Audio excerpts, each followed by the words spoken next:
This cow was heavily favoring this right front foot when she came into the chute, and it's no wonder why. Look at how deep these heels are. The problem is going to be right here. Let's get started. Welcome back to Nate the Hoof Guy.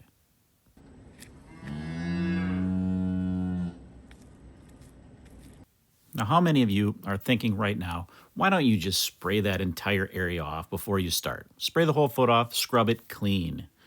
Well, there are multiple reasons why I'm not going to do that, least of which today is the fact that it's 10 degrees out. Now, what do you think would happen if I started spraying a lot of water in 10-degree weather? That's right, we'd have ice everywhere, and ice is extraordinarily dangerous for cows for obvious reasons. A large animal to fall would cause potentially broken bones, who knows? Dislocated hips. Obviously, we do not want that to happen. In fact, I go through great pains to make sure that there are no areas they might slip around my chute. You notice on the floor here on this farm, we use straw, put it in and around my trailer. That's going to soak up any liquids that might freeze, and then keeps the floor from being slippery. On a lot of farms, I may use sand, or I might also use sawdust. All for the same reasons. I want to soak up as much liquid as I can so it doesn't freeze to the floors. Now, I know you might see guys in other hoof trimming videos spray off the feet. I can promise you, on a daily basis, they're not doing that. They might do it for the videos, but it's just not common practice. And you're going to see why here in a little bit. As I clean this hoof off with my grinder, it's going to be way cleaner than I could have ever gotten it with a water hose.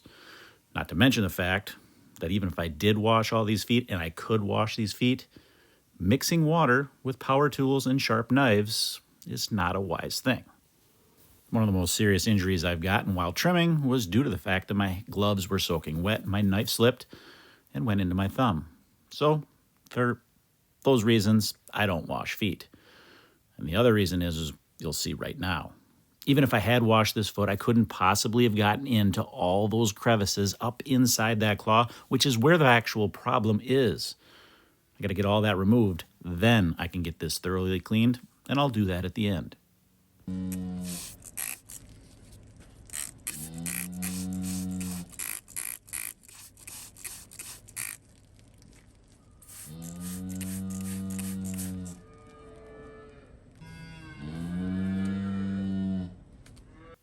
Yes, that is this cow making that noise in the background. Well, and some calves as well.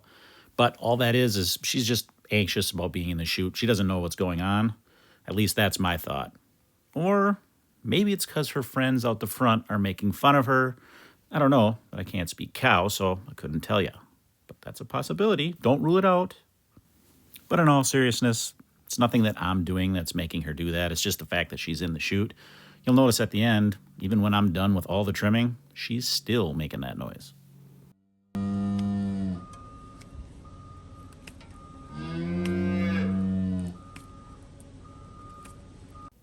So what exactly is this? Well, this is a white line defect. What does that mean? Well, it's a defect in the junction between the solar horn, the part on the bottom of her foot, and the wall horn, which is on the outside edge of her hoof. Two different types of hoof, they meet at that junction, and that's a common place for flaws to happen. When those flaws happen, it allows bacteria to get in there, and then you get areas of inflammation and infection, and that's what we got here.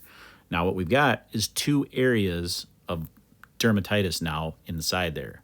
That's not from two individual defects. What likely happened was that bottom mark is where this started, where there was a defect.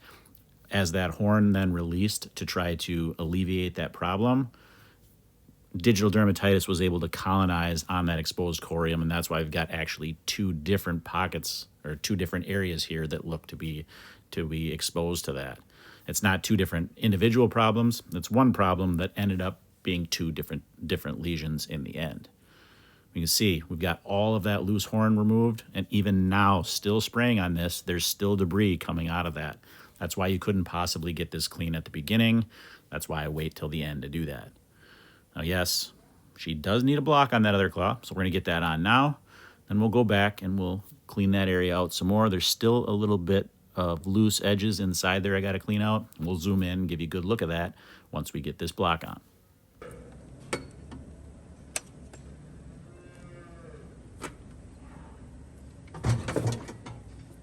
I put some glue on the side of that hoof as well before I put that block on. You'll see why when I put this foot down.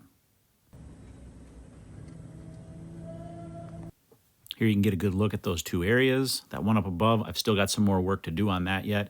I put that block on now just to give it more time to set. When the temperatures are colder, it takes more time for that block glue to cure. So I can do that now. I know that block's not going to get in my way as I trim, so it's okay to put it on right now. Once we get this trimmed out, you're going to see there's still more stuff up inside there. Once again, by cleaning it at the beginning is not going to get that clean.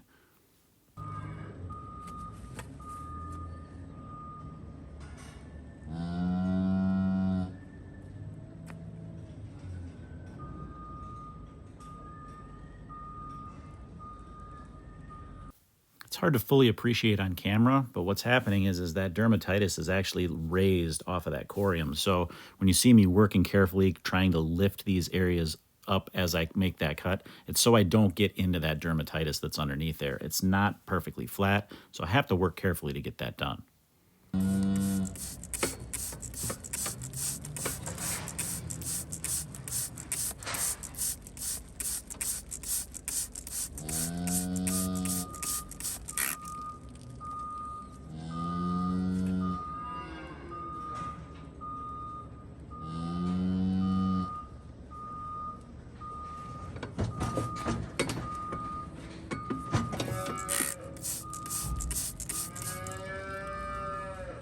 Another question I get all the time is why do you dab this dry before you put the salicylic acid on? Wouldn't it stick better if it was wet?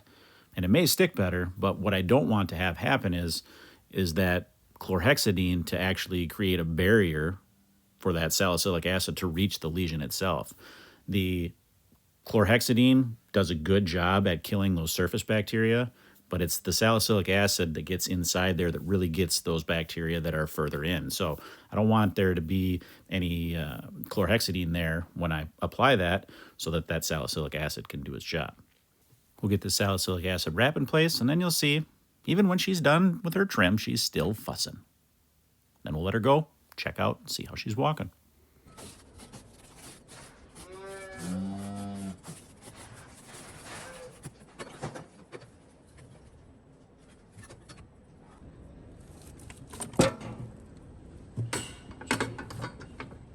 Here you can see how adding that glue just adds more surface area for it to bind to.